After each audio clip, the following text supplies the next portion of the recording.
Family, welcome to Queer News Live, your number one stop for queer news done right. I'm your host, Anna DeShawn, and I'm happy to be joining you on another Thursday afternoon to talk about queer news stories. All right, there's a lot going on, and we're going to get into it all right here on Queer News Live.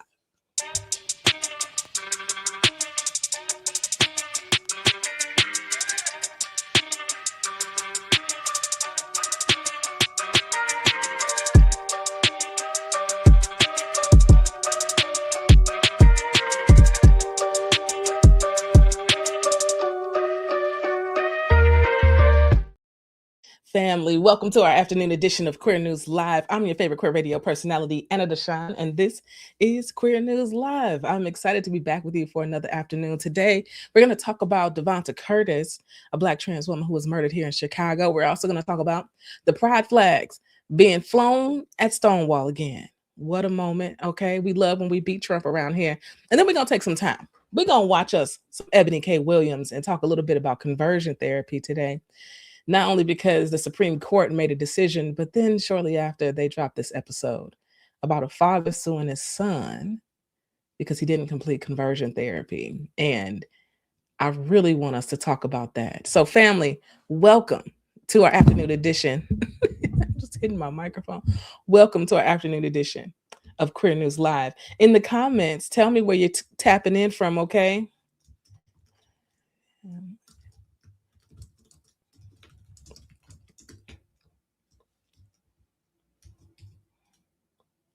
I got to let my people know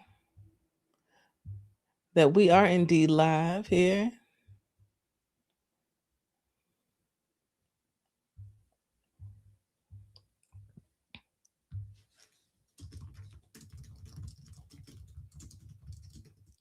Because it takes a second to populate again across the internet. Yes.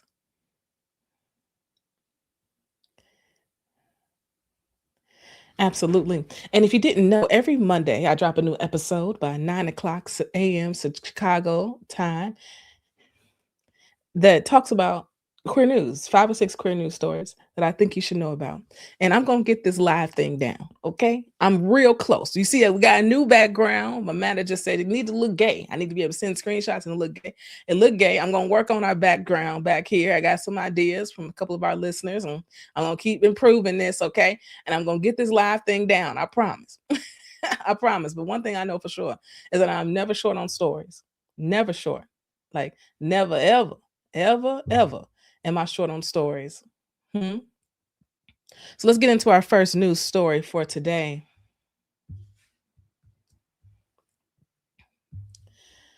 Let's speak her name, Davonta Curtis.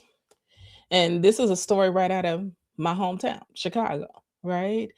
Davonta Curtis was a 31-year-old Black trans woman who was found murdered in her apartment. The reports say that her sister hadn't heard from her in a couple days, and she went to the apartment and found her dead and in a pool of blood. Now, the police found the person that murdered her, DeAndre Bell, 24 years old. He is her on again, off again boyfriend. And what's wild is when they found him, he was in her car, had stolen her cell phone, had stolen her money. He admitted to it right away, didn't deny it. He owned it. And then when they went and searched his phone, they were able to see in his Google search that he searched for how to kill somebody with a hammer. He searched for what happens if you hit somebody in the head with a hammer while they're sleeping. Like, they found that in his search. And then they found the actual hammer. They found the actual hammer that he used to kill her. At this point, we don't know why. We don't know why. Maybe that'll come out once the court proceedings begin. But at this point, they have somebody in custody. And so often when I'm in reporting about these cases, we don't always know why. And oftentimes, the person who committed the crime is not caught, right? And in this case, the Chicago Police Department found him rather quickly, and he didn't deny it and didn't put up a fight about it either. So only time will tell if we find out why he actually did this. Um, but my heart goes out to her family and those that loved her because she didn't deserve this. And what's wild is the day she was murdered, the reports say that her and DeAndre, the person that killed her, actually dropped off Easter supplies. She was killed on Easter. They had dropped off Easter supplies to her sister's house that day. So, what happened from that morning until the evening when he killed her? Once again, my condolences goes out to her family because why?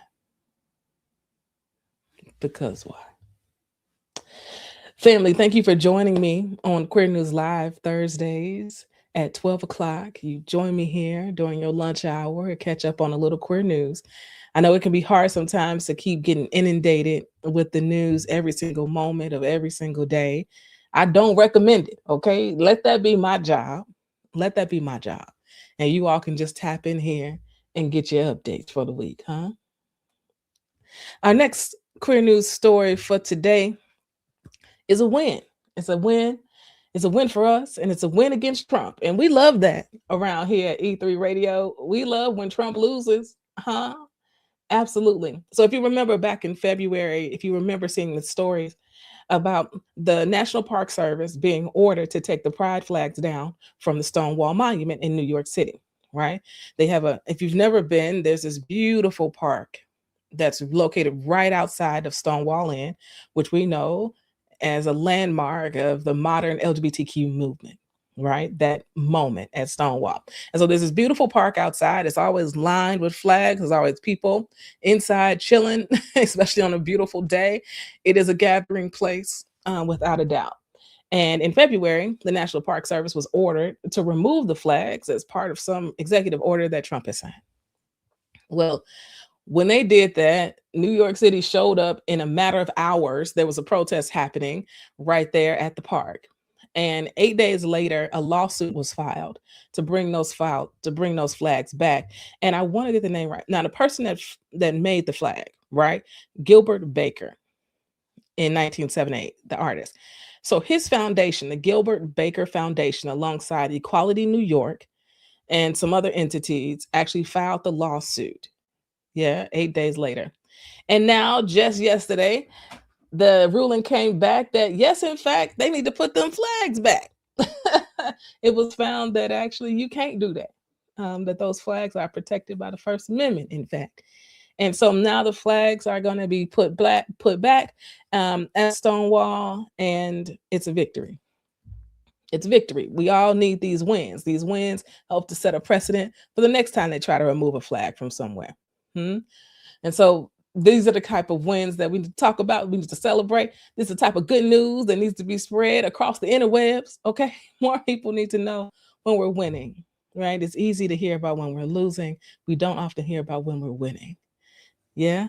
What's going on, Bree? What's happening? Thanks for tuning in right here on Queer News Live. Feel free, join me Thursdays at noon or catch me on the replay. Okay. I'm committed to being consistent here with this, getting better at this, because there are always stories happening. Always stories happening in our community. People think I'm short on stories. Family, I'm so far from being short on a story. What we're short on are news outlets that we can trust, that can be consistent, that can amplify what's going on in our communities. That is what we're short of. We are never, ever short on stories. So this is good news, huh? This is good news. We are excited that the flags are back. Lambda Legal posted a press release about this. If you want to go see that. And let me read a quote for you. Let me find it. Yeah, Karen Lowry, senior counsel at Lambda Legal. She said this to the Advocate: the sudden, arbitrary, and capricious removal of the pride flag from the Stonewall National Monument was yet another act by this administration to erase the LGBTQ plus community. And guess what? It ain't work. It's not gonna work because we ain't going nowhere. I don't know when they're gonna get that message that we ain't going nowhere.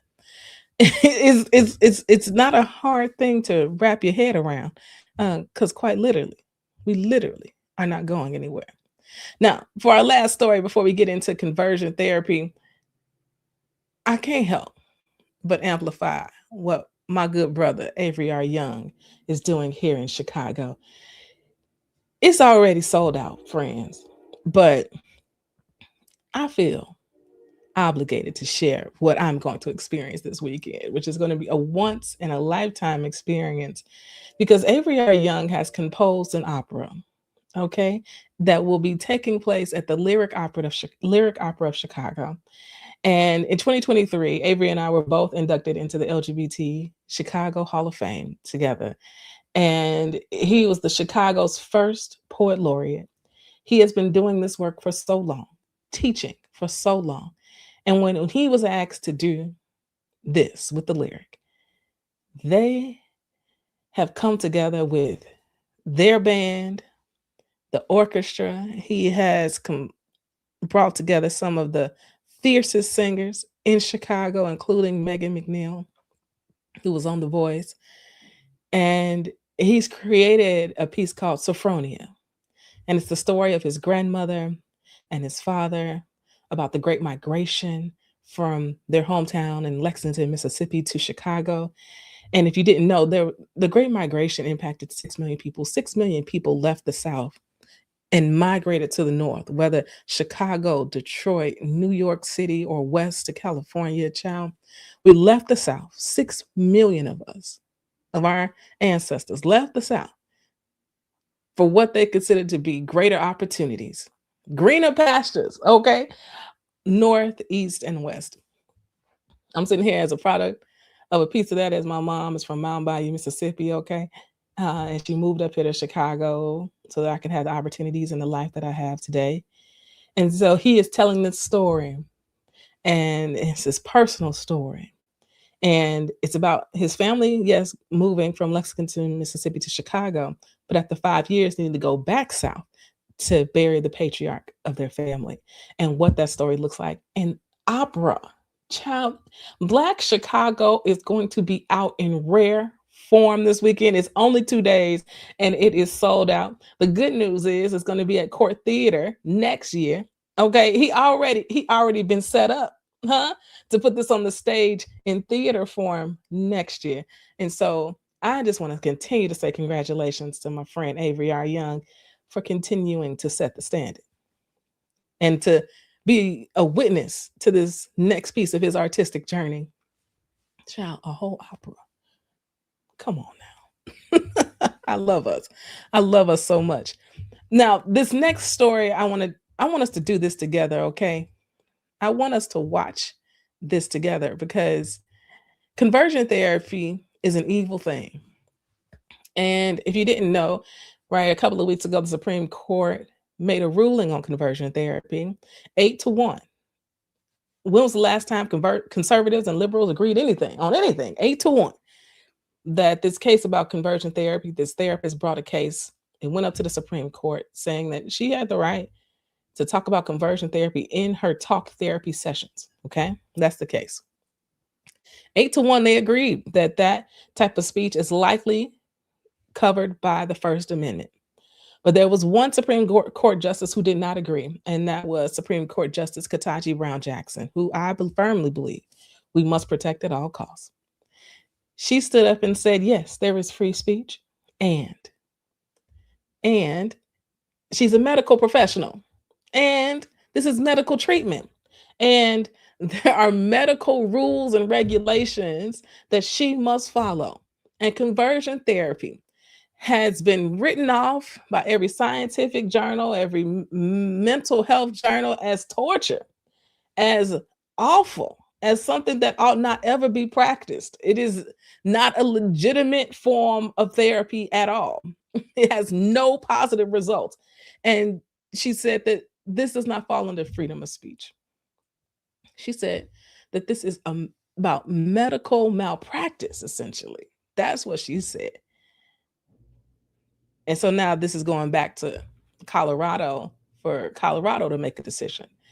about whether or not talk therapy can include conversion therapy, right? And we're going to do a much longer piece about this. I've been interviewing some folks who are experts on this topic, some people, person who's had a lived experience with conversion therapy to talk about it, because I think we have to continue to speak out about the harms of conversion therapy.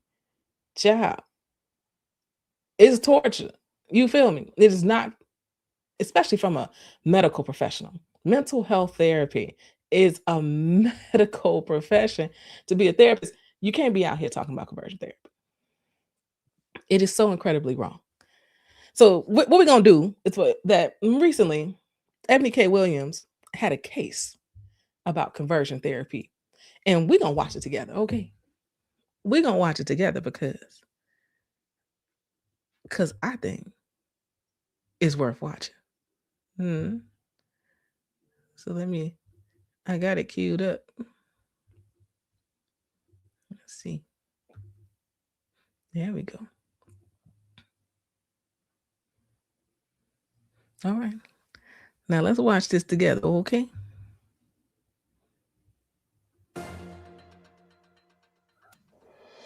Gregory Talbert claims his son asked him to pay for an expensive conversion therapy program, then abruptly quit. Michael Talbert says his parents threatened to kick him out if he continued to live a gay lifestyle. Gentlemen, I see I've got Mr. Gregory Talbot here as my plaintiff and Mr. Michael Talbot here as my defendant. Mr. Gregory, why are we in court today, sir? My son, Michael, broke a promise, and I'm trying to recover the funds that it cost me by his doing so. I have been living in Memphis for about the last 25 years. That's where I met my wife. That's where I started a small business with her brother. We're part of a tight community, a small, tightly knit community. We go to church. Our families entertain each other together. Right. Shortly after I got married to Michael's mother, my wife, Jennifer. And You're still married to your wife, Jennifer? Okay. Yes, we're still married. And we found out we were going to have a child. We were overjoyed. And when I had a son, it was doubly joyful because then I knew that the family name would carry on. And he's a boy who's always made me proud. He's always been smart and well-behaved and a great boy. So all this sounds really, really lovely, Mr. Talbot. So why are you suing your lovely, well-behaved, high-achieving son for $6,000? It all started last May. Michael one day asked if he could have his friend Kevin stay over. It was a Saturday night. How old is Michael? Michael, how old are you? I'm 18 now. I was 17 at the time. Okay, so were you a senior in high school at the time? Yes, I was a senior in high school. Okay, thank you, sir. Go ahead, sir. His friend Kevin, who was a couple of years older, but I'd met Kevin, certainly seemed like a nice kid, a nice boy. I thought, Michael had some trouble over the years in school, especially when he was younger. He would occasionally get in trouble or get into fights. And I thought maybe this Kevin could be a good influence. So maybe like a big brother type of mentor could be a positive thing. Yes. That was the thinking. I was certainly hoping that, yes, okay. Exactly. So I put out the air mattress in Michael's room so that Kevin could stay on the floor. I heard noises, late into the night, figuring, they're boys, they're roughhousing or they're reading comics or whatever they're doing, and I knew they stayed up late, but it was a Saturday night, so what difference did it make? I went in there Sunday morning to tell them that breakfast was ready and, Michael had to start getting ready for church, and I found them kissing.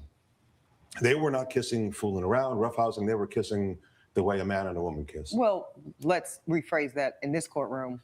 They were kissing romantically. Yes, they were definitely kissing romantically. Come on, Ebony K. Williams.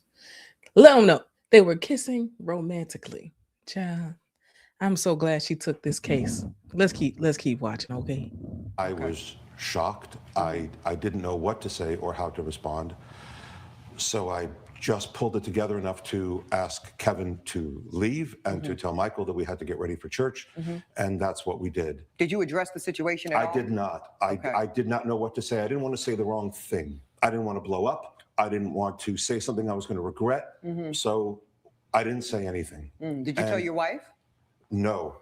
So it was very uncomfortable at church because I couldn't really look at Michael and I couldn't speak to him and I didn't want to say anything to Jennifer. So I just sat there, and I'm afraid I kind of sat there all day.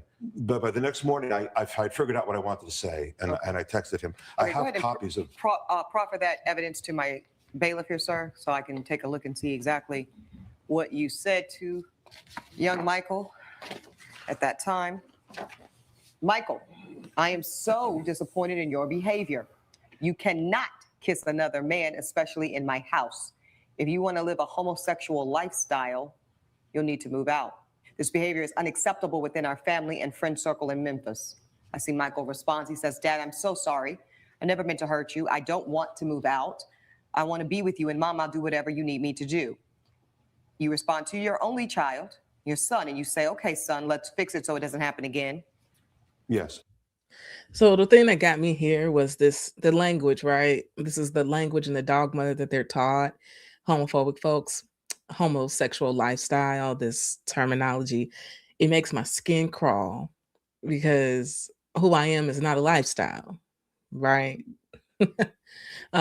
By being in love with like shoes, gym shoes, that's like a lifestyle. Like you like a shoe head, you know what I'm saying? Like loving music is a lifestyle. Going to festivals if that's your thing. Like if you go into food and you barbecue, right, and you like a really good cook or a really good person on the grill, like that's a lifestyle. That's something you learn to do. Being queer is innately who I am. Like literally, it wasn't a choice for me. And for so many of us, it's not a choice. Who we're attracted to is not a choice. It just is what it is. It's just as natural as it is to be straight, it's as natural as it is for me to be queer. And so that phrasing homosexual lifestyle just makes my skin crawl because it isn't a lifestyle.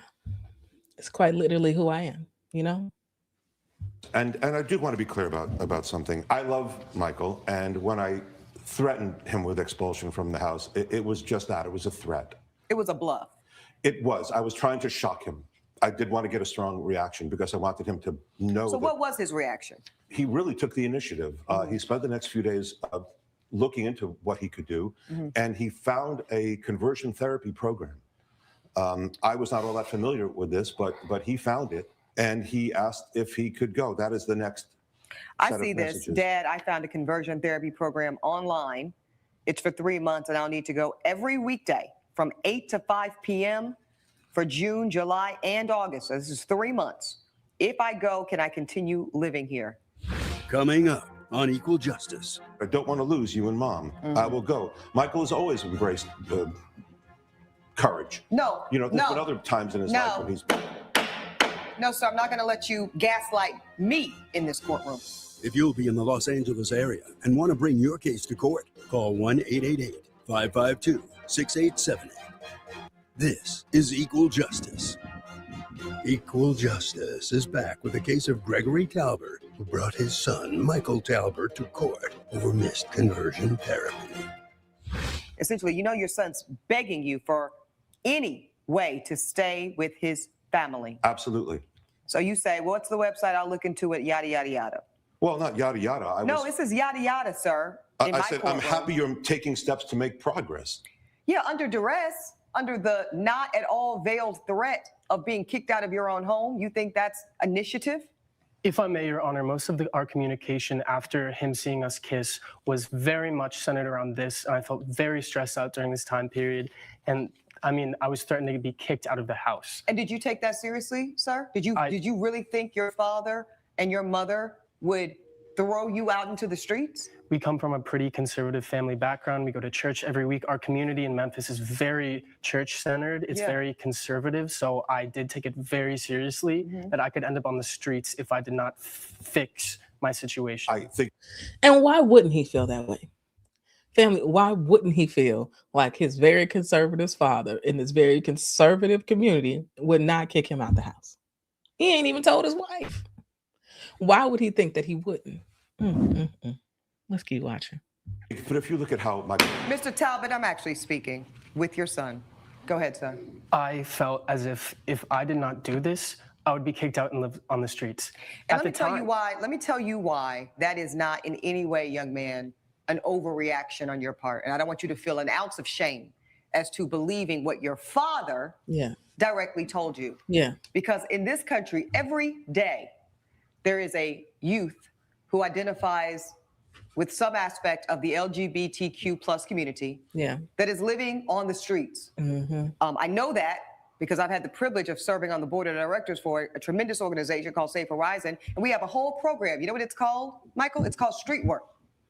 Because we provide services and resources to young men and women and non-binary individuals, just like you, who are members of a community that our society at large has deemed to be marginalized, and they end up on the streets. So I just want to be very clear with you that this was not you misreading a situation here with your father. There are young LGBTQ plus boys and girls, men and women, and non-binary individuals every day that really do end up on the streets. So I felt like Eboni K. Williams really knew what she was talking about when she added in non-binary. Like, she just didn't stop at the binary, with young men and young women or girls and boys, whatever she said, but she also included non-binary. I felt like her work at Safe Horizons, like she mentioned her, even in her intro of her show, she includes LGBTQ folks in the intro of her show. I feel like she understood the assignment here. I felt like she understood the assignment. So I can very much see and understand why you took that threat extremely seriously. Do you see it, sir? But the context of our family is important, right? This idea that he'd be on the street. What context of family if you're going to kick your son out? But it's Okay. just, it's not realistic. Okay, gentlemen, to think, let's before I go further with this part of it, I do want to get to the $6,000. What is $6,000 even for, Mr. Talbot? Okay, like I said, Michael found this place. I see this, and he I asked see to the go. So website. I looked into it. I spoke to the director of the program, a guy named Matthew, gentleman named Matthew, and it had some good reviews online. They had a 3-month program where he could go. So I wrote back. And I said, I looked into conversion therapy. I like the director's philosophy and how no one is born. Don't rush through that part. Read that part slowly aloud, sir. I like the what? I like the director's philosophy about how no one is born homosexual. It's behavioral and it can be fixed. Are you sure you want to do what it takes? The program is $6,000. And then what did your son tell you? I'm scared to go, but I don't want to lose you and Mom. I will go. Say it again, sir. I'm scared to go, but I don't want to lose you and Mom. I will go. Michael has always embraced courage. No. There's been other times in his life when he's been. No, sir, I'm not going to let you gaslight me in this courtroom. Now, you've gaslit this young man for far too long, and sadly, he's not empowered enough because he is still a youth and he's still your son. But you're not going to gaslight me, sir. That's not courage you see in your son's response to you, Mr. Talbot. That is fear. He's terrified of you and the consequence of not being a part of this family. That's why he says he will go. Let's get to this next message. At some point, I suppose, Michael, you had started the program, and this is all online? No, this is in person. This is in person? In person, weekdays 8 to 5, June 1st through August 31st. Okay, so you packed your belongings, Michael, you're telling me, and you physically went to this conversion therapy program? Yes, during the day, yes. I would come home. Oh, during the day, so it's not residential. Yes, but not still, residential. What was that experience like? The majority of the day, they are verbally harassing you. They're calling you names. I remember on the first day, the director, Matthew, who my dad chalked up to be a great guy, said I was cursed, said that I was going to hell, and called all of us there monsters, that we were unworthy, and that we needed the program to fix ourselves. Oh, my God. Let me tell you something. Conversion therapy is absolutely evil. We're going to keep watching this, but I want you to know this is normal. Like, this is a normal practice that they do. And they think that 3 months of this, of berating young people is going to fix them somehow.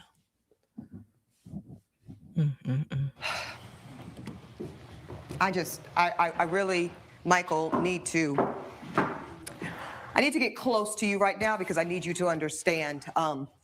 If you're willing, please give me your hands. Young man, you are not cursed. You are as loved and as worthy, Michael, as your father, your mother, and everyone else who gets the privilege to reside on this earth, young man. And I don't care what your daddy says. I don't care what this Matthew guy says. I don't care what some stupid conversion therapy says, which is nothing but a bunch of hoopla and a scam and a money grab for young, vulnerable men like yourself. I see you. You are valuable. And Michael, you are perfect. You are perfect in the eyes of God. Thank you. I feel the same way, Your Honor. I'm not talking to you, sir. I don't believe that Michael is cursed. I don't understand. I don't know the methods that they use. I'm sure that they involve tough love. I'm sure that maybe they take an approach like the military, where they first try to break them down Mr. Talbot, and then please rebuild them. The next time, you're out of here. Are you clear? I understand. Coming up on Equal Justice. You couldn't leave, Michael, because dear dad here spent $6,000 of his hard-earned money. How did that make you feel, Michael? I want you to listen to your son. Look at your son. Don't look at me. Look at your son. This is Equal Justice. Equal Justice is back with a case of Gregory Talbert, who brought his son, Michael Talbert, to court over missed conversion therapy. Okay, back to you, Mr. Michael. I see you texted your dad after a few days of being here, and you say, Dad, I don't like it here. I'm still having thoughts Your about... Honor, if I may, this was after a month in the program. This is a month? Yes. So out of 3 months, you stayed a month. My God, I can't even imagine it, Elijah. So then you say, the director made me cry numerous times. I don't feel good here. I miss you and Mom. Can I please come home? Your son is pleading with you, sir. You say, son, it was your idea to go to this program. You need to finish what you started. I spent $6,000. Money doesn't grow on trees. Unbelievable. How am I going to teach you how to be a man if you don't keep your promises? Just follow the rules and you'll be cured. You said cured, sir, in 2 more months. The young man says, Dad, I'll stay. Oh, How do I teach you to be a man? Being a man looks like standing up for yourself, speaking up for yourself, advocating for yourself, right? And that's what he was doing in that moment. Child, and even the fact that he had the audacity to even come on the show and sue his son for the $6,000. We're going to keep watching, but oh my goodness. Then what happened, Michael? Then it just kept getting worse. If I may enter this to evidence. Please offer that to Elijah here. I had written some journal entries throughout my time at the program. My first was about 9 days in. I just felt so alone and terrible, and I continue with these journal entries. Yeah, the next one is right after I texted him and about how terrible I felt because he wouldn't let me leave. Oh, no, you couldn't leave, Michael, because dear dad here spent $6,000 of his hard-earned money. How did that make you feel, Michael? I want you to listen to your son. Look at your son. Don't look at me. Look at your son. I felt like you valued the money over your son. Coming up on Equal Justice. I was angry, Your Honor. I regret the harshness of my words. I don't give a damn how angry you were, sir. And now I'm about to get real harsh with mine. This is Equal Justice. Equal Justice is back with a case of Gregory Talbert, who brought his son, Michael Talbert, to court over missed conversion therapy. You were going to kick me out because of who I am? You were valuing the money you would spend into this program over your relationship with your son. That makes no sense. Who could do that to their kid? Okay, Michael, at some point, it's clear to me based off of this evidence that you decided to save yourself and you left this program, correct? Yes. As my dad had mentioned, I had a best friend, Kevin, who I had kissed back in May, which had started this entire thing. And he was the only person who I could think of that would understand what I was going through, who could understand the feelings I was feeling. So I'd reached out to him. I asked him what to do. I was feeling so alone by this point, and he told me to take some sick days off and stay with him and his roommate. Okay. So I did, and I stayed with him. And I felt so much better. It was amazing. I felt like I was free for the first time ever. He encouraged me to be myself, to be open, to be proud, to accept myself and love myself. And what happened when you told your father? Yo, that joy on his face. Okay. I'm gonna make myself a little bigger here. That joy on his face, I resonate so deeply. This is one of the reasons why I still participate in prides, not necessarily because I need it, but I know what it was like that first time. You know, when you first come out and you got rainbows everywhere, like literally, and you just feel so much lighter. Like that feeling of I'm still okay. I'm still here and I'm still okay. There is nothing like that feeling because up until that point, you are hiding, you are compartmentalizing, you got friends over here, friends over there, friends over here. You're lying all the time, right? Something you probably don't want to do. And you just feel heavy. And so when you finally come out and finally begin to live in your truth and finally begin to say who you are in the world and you're coming into yourself, it feels amazing. And that look on his face, the smile coming across his face, that type of joy. Gosh, this is why I participate in Pride, okay?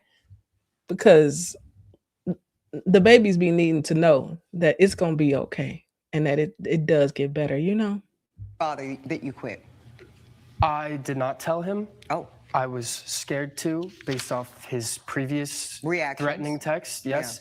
The program director, Matthew, had sent an email to my father detailing how I had been out of sessions because I was sick. But my father knew I had been leaving every day, so he Right. knew it was not true. so you and were he knew I was skipping lying. conversion therapy. Yes. And then I do see the communication where your dad found out. I just found out that you dropped out of the program. How could you betray mom and me like this? I need you to pack your things and move out. Okay, so actually, Mr. Talbot, it wasn't a bluff or a threat. It was a reality. Pay me $6,000 and get out of our lives. I was angry, Your Honor. I regret the harshness of my words. I don't give a damn how angry you were, sir. And now I'm about to get real harsh with mine. Judge Ebony's verdict when equal justice returns. This is Equal Justice. It's unacceptable. It's manipulative. And, sir, it's downright cruel. I believe I'm ready to rule in this matter. I deal with a lot of cases in my courtroom, sirs.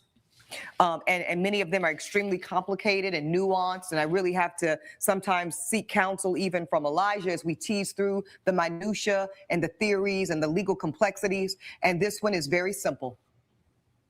This young man deserves a father and a mother who loves him completely. Not that tolerates him, sir. Not that begrudgingly accepts who he is, but that loves him unconditionally and completely. He deserves a home, sir, where he is safe and loved. And it's clear to this court that you, nor your wife, according to your testimony here today, can provide that. Therefore, it is with great joy and comfort that I dismiss your case in its entirety. The plaintiff's case is dismissed. Judge Ebony has ruled in favor of the defendant. The plaintiff's case is dismissed. I love you, Michael, and your mother loves you, and I know that we can be a family again. You just need to make better choices. I know that we can fix this and put it all behind us. Dad, I get that someone of your generation might not understand what it's like to be queer or on the LGBTQ plus spectrum, but until you learn to accept me and love me for who I am, this relationship is not going to work. You better tell him. Michael, you better tell him. Okay. Come on. I don't know if judge shows can be submitted for awards or I don't know. But Ebony K. Williams did her big one with that one. Okay. Thank you. Thank you. Gosh, conversion therapy is absolutely evil. Please stay close. Continue to turn on your notifications because we are going to be dropping a really in-depth video about that Supreme Court decision on conversion therapy. It's going to be called The Docket, and it's coming very, very soon. Family, I hope you have an amazing rest of your day. Catch me Monday night at 7 o'clock because we'll be live again with our top queer news stories for the week. I'm your favorite queer radio personality, Anna DeShawn, and this is E3 Radio. We are queer news done right.